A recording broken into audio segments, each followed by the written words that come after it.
Right. Right, for this first playoff, let's invite our distinguished speakers. We have Mr. Ulrich Heppe, CEO, Stuttgart Airport. Ladies and gentlemen, big round of applause. We have Mr. Shubhranshu Singh, CMO, CVBU, Tata Motors. Mr. Digdyuti Sen, Global Marketing Director, Flixbus. Mr. Reinhold von Umkrans, Sternberg, Director, International Markets, BMW. And the match referee for this playoff is my good friend and colleague, Aditya Raj Kaul. Aditya, all yours.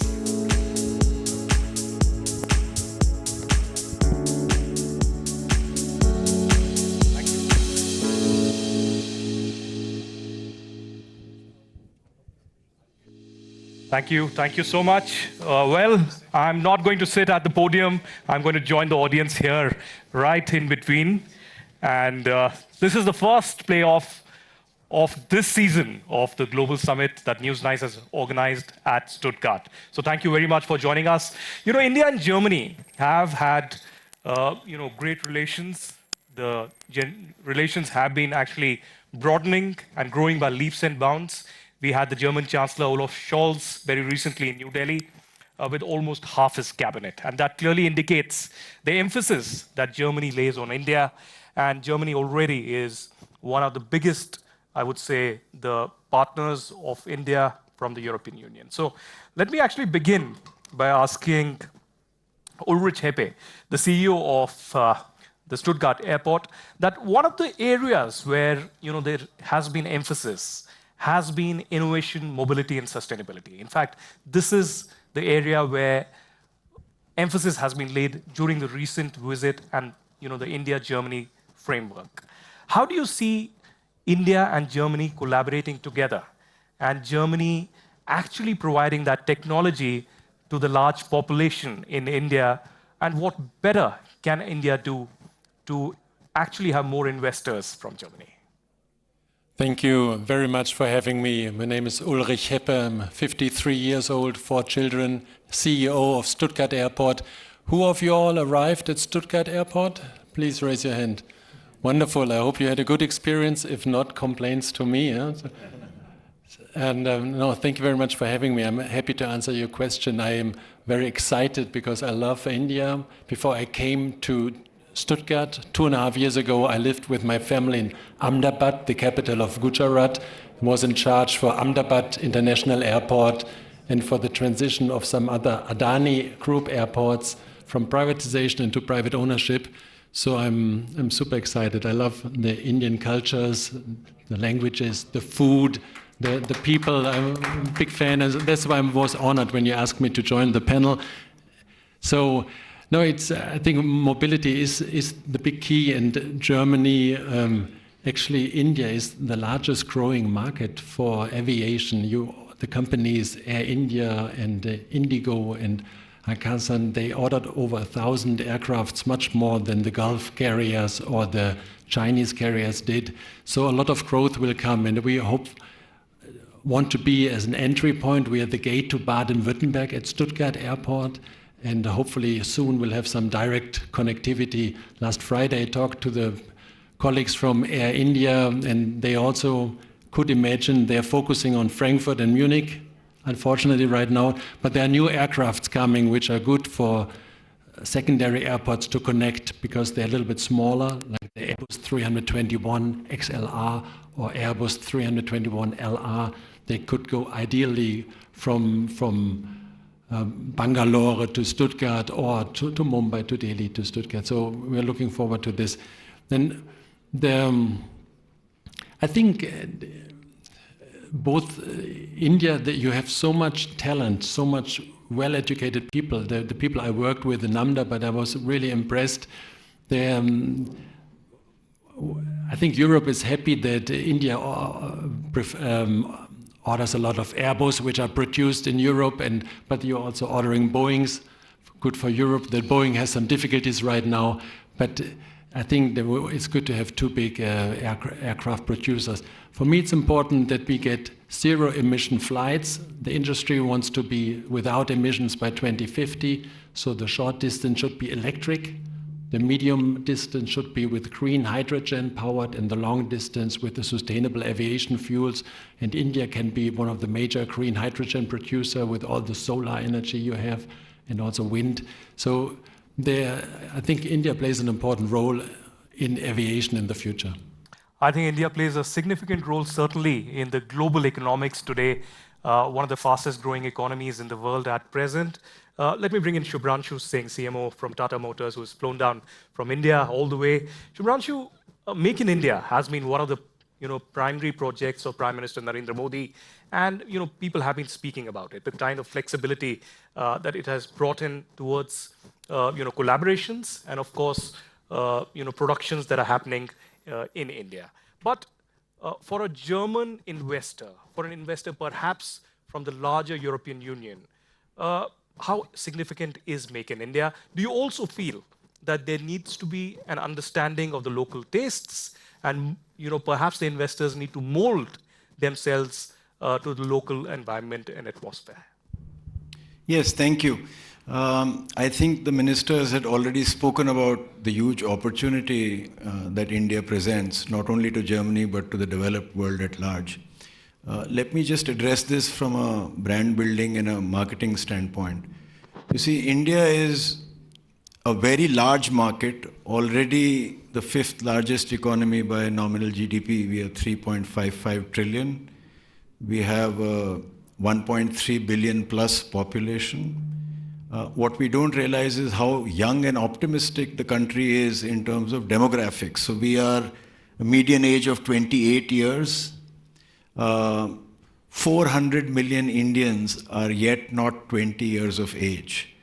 So for the next, say, 50, even 100 years, the population increase in the world is going to come essentially from the developing markets.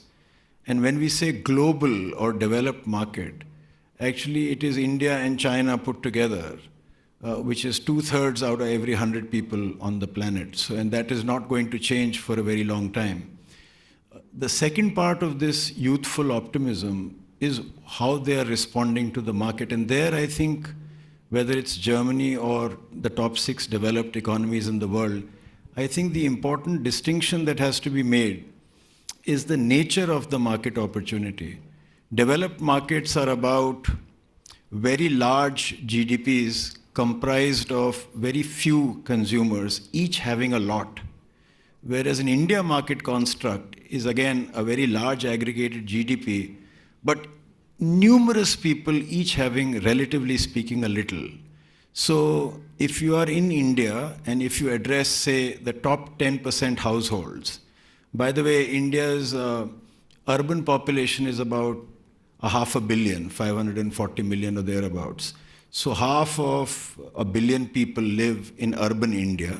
So if you took 30% of those households, for example, you could quickly build a business of anywhere between 100 million to 500 million at average levels of profitability by global standards. But if you have to really become a vast business, then you have to go 1, even 2 levels below that, which means pricing comes into play. The 2 defining characteristics of Indian consumers vis-a-vis a developed market is that they're relatively less affluent, but equally savvy. And our last mile now is organized around the mobile phone. And so therefore, savvy consumers, very networked consumers, very informed consumers, but not very prosperous consumers yet. But then every $1 trillion that gets added to the economy or any 10 years that elapse will change the construct of the market a great deal. So the one prescription that I could make perhaps for German companies or developed countries per se is you have to be about the mass market. You have to think of new price points, new products, and new ways to the market. In India, the last mile is critical. And so if you are imagining that the rest of India will catch up and suddenly become developed overnight, then you will remain relatively small. But if you have the imagination to say, I will go 1 level, 2 levels, or 3 levels deep or deeper and change the model. So instead of saying this is the global model, I will wait for all in India to catch up to the global model. Instead of that, if they had the imagination to say this is a large market in aggregate, how do I serve it? What models are required? Then I think the sky is the lower limit. Well, certainly, the last mile is important. Certainly, let me get in Ungern Sternberg at this stage. You're director of the international markets of BVMW. You've been already collaborating with NASCOM, with FICCI and CII. Would you like to speak about that? Because small and medium markets are important. The small and medium companies are significantly important for India as well. What kind of an environment are you looking at in India and tapping the opportunity really in India? Well, yes. Today, the ministers, the ambassador, many people already have outlined that Germany and India are a perfect fit together because of common things and because of differences. So the consumer market we are talking about is something that, besides all our commitments to work together, has not been explored in its full stage, is even not started, this success story. But if we look in both markets and both countries, then we see that in India we have lots of consumer goods and also B2B producers who are B2B2C, producers of goods that are good for making consumer goods or services. And in Germany, the same. And in Germany, we have talked about the well-known brands like Porsche, Mercedes, here in this region especially. And the business our business association stands for is not just the SMEs, it's all family-owned businesses in Germany, right, called the Mittelstand. And it's based on the SMEs and the larger mid-caps and large family-owned companies that are the backbone of the German economy. And these companies stand behind these well-known brands like Porsche, like Mercedes. And these companies would not deny that their success is also based on these small and medium-sized and even larger family-owned businesses. And what we have talked about is that at the moment we still have these hurdles, the barriers of trade we try to overcome by getting this EU and India trade agreement done. It's very difficult, as we all know, but the way to go into the both consumer markets is to invest. So to go to India, the German SMEs, and we've heard about successful stories by the ambassador of companies who are going to India. And the other way to Germany is even not so complicated because we have in Germany a lack of talents on the one hand side, but we have increased by far the numbers of students and people coming here to Germany. And we have another problem in Germany that Indian investors could match, because if they invest in German family-owned SMEs who do not have successors for their family businesses, they can come into the market. So I think we have good ways for both sides to enter in the other market. Well, surely the Indian skilled force comes in handy at this stage, and that was certainly discussed when Robert Habeck and others visited India. But let me get in Digduti Sen at this moment. Indian travelers have been traveling with a vengeance post-COVID, post the pandemic. And you've been providing quality travel. You've been providing technology. Would you like to replicate your successful model in India? And also, Indians, particularly the youth, which constitutes probably 35 to 40% of the population currently, are also investing, are also actually do want luxury. How do you make that happen? No, thanks for this question. I think let me begin by first saying, I think as an Indian living in Germany, I was listening to our honorable speakers earlier this evening. Everything we talk about India is in superlatives, and I couldn't help but feel very proud about it. over the last 10 years that I've been living away from India, a lot has changed. And I look back at this, the infrastructure, the GDP per capita, name it, and it has doubled or tripled. We only talk in orders of magnitude.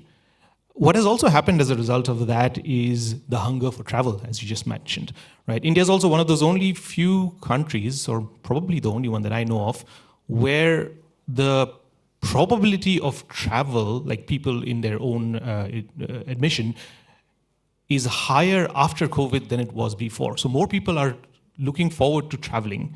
And with the increase in affordability, the increase in earnings, there are more and more people coming in market to be wanting to travel. And I think maybe let's take a step back in terms of think of what Flix does in that setup, right? For the ones here in Germany, I think you're very familiar with Flix Bus, and if you're in Stuttgart, then the green trains as well. But just to put it into perspective, right?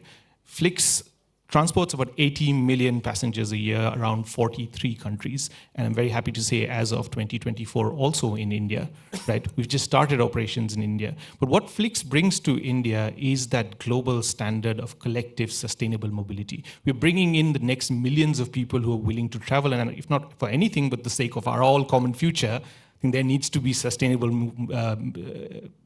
transport in the country. I think that's what Flix brings. Flix brings a consolidation and consistency to a highly fragmented intercity transport in India. But not just that. I mean, also thinking from what it means for brands across Europe and India. A very recent study from Deloitte and Google states, by 2040, India will be one of the largest, number 3, if I'm not wrong, in terms of outbound source of travelers. And for a lot of these travelers, Europe is going to be their first port of call. I think this is a great time for brands like Flix to build that bridge. When these travelers are ready to travel to Europe, travel around the world, the green buses and trains will be a familiar face wherever they go. So I think all in all, I would say Flix is here to transform the intercity bus market in India, bringing in collective, sustainable travel for a lot of people who are now looking to, enjoy this new form of life and leisure that they're looking forward to. Well, excellent. We are at the MHP arena, and we are not following the traditional way of debating and having these panel discussions. So this was the kickstart. And me, as the referee, I'm now calling questions from the audience. And this is a special segment. Any questions from any of the participants who are present here who want to ask the 3 leaders from India and Germany on the way forward?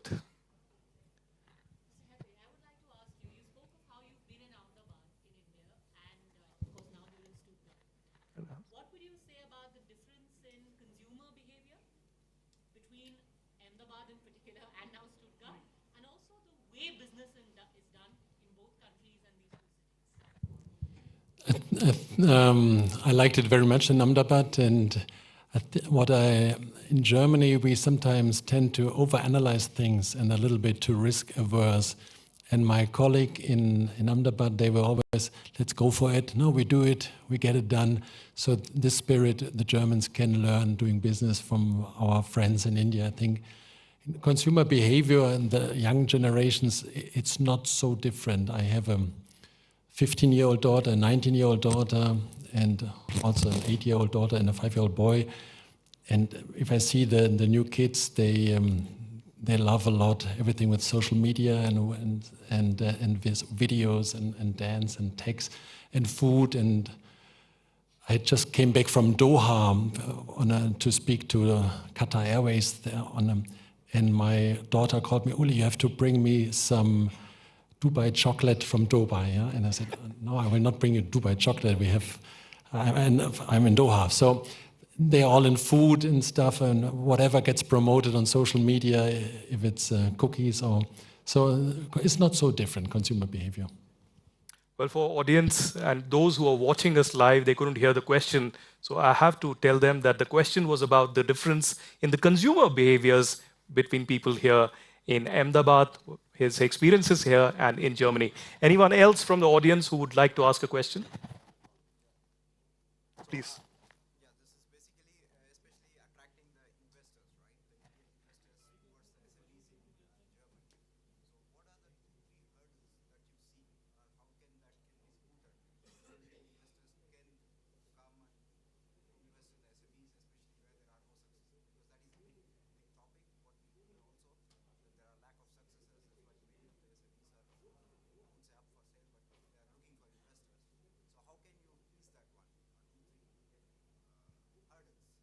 Mr. Sternberg, what are the 3 top hurdles that you face while investing in India, and how do we overcome that?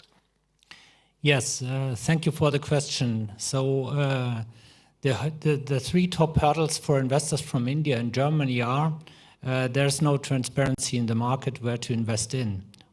This is combined with the situation that in Germany, if you want to start a business, of course, this is a market that's already, it's not a growing market, so you have competition. So if you want to go into the market, you need to know where your opportunities lie and with whom you can partner, or which company you can take over or invest in.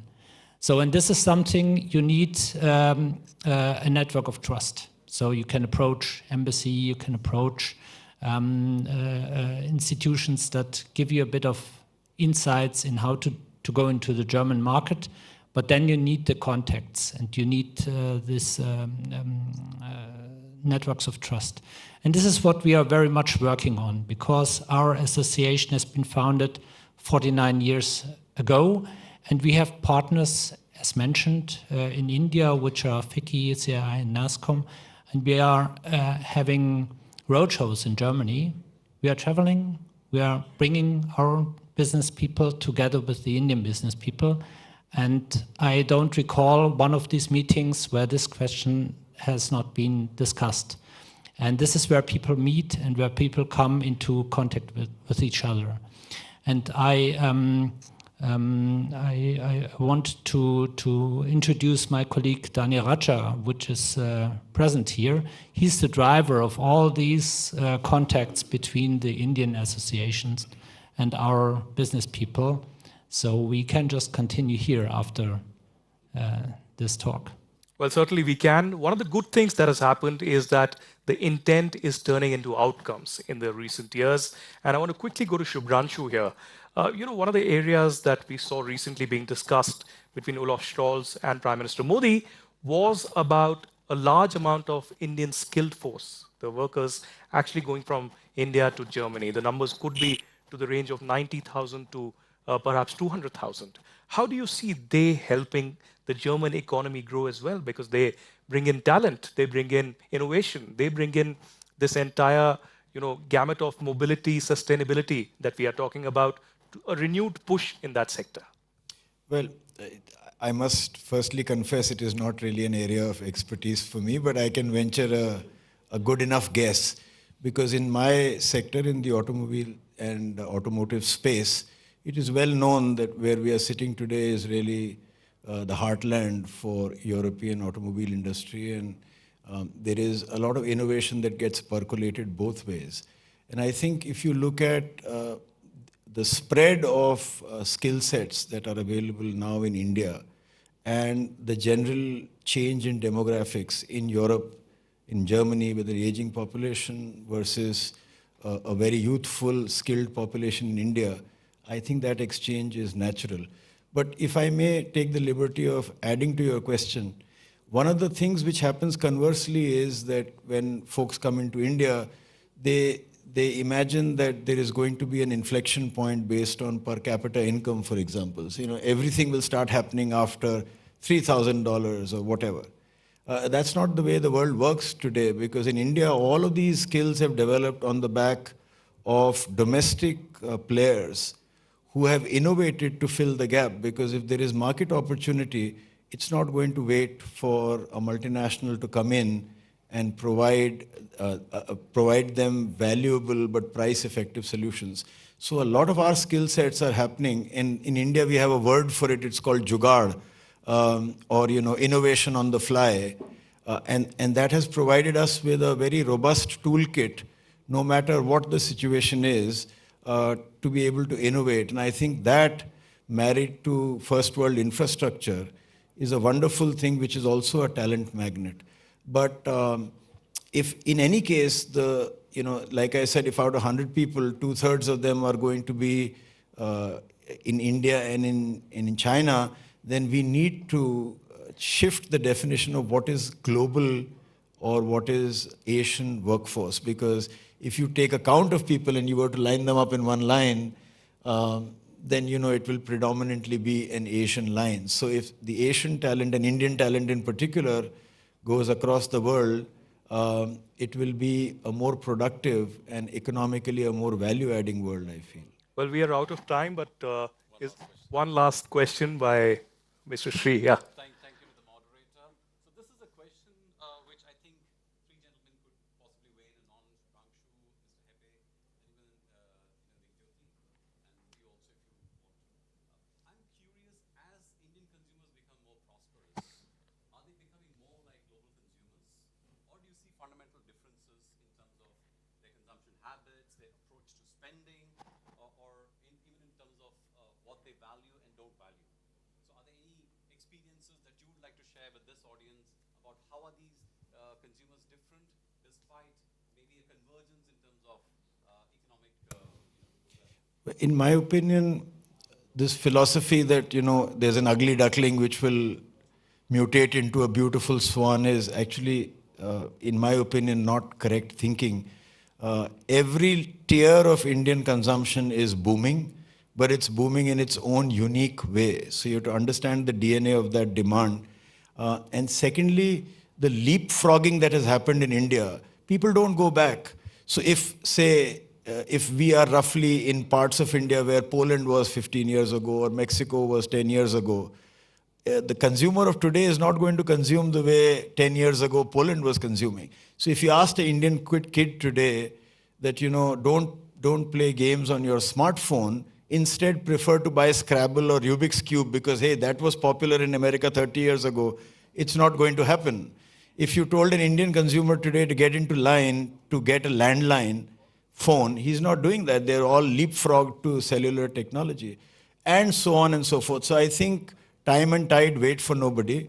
And if, it is actually lazy thinking, lack of ambition to say, this is our model and we'll wait for Indian consumers to catch up. And so if you're doing that, then, I'm reminded of Shakespeare who said, the fault is not in our stars that, we are underlings, but in us, or I think I murdered Shakespeare, but something to that effect. The fault, dear Brutus, is not in our stars, but in ourselves that we are underlings. So Well, on that note, I will have to end it here. Thank you very much. I think Suzanne has a question, but I would request her to ask outside. Thank you very much, Mr. Shubhranshu Singh, Mr. Sternberg, Mr. Sen, and Mr. Hepe for joining us at the first ever News9 Global Summit. Thank you. Apologies, I exceeded my time, I think. No, it was... Thanks. Thanks, Shubhra.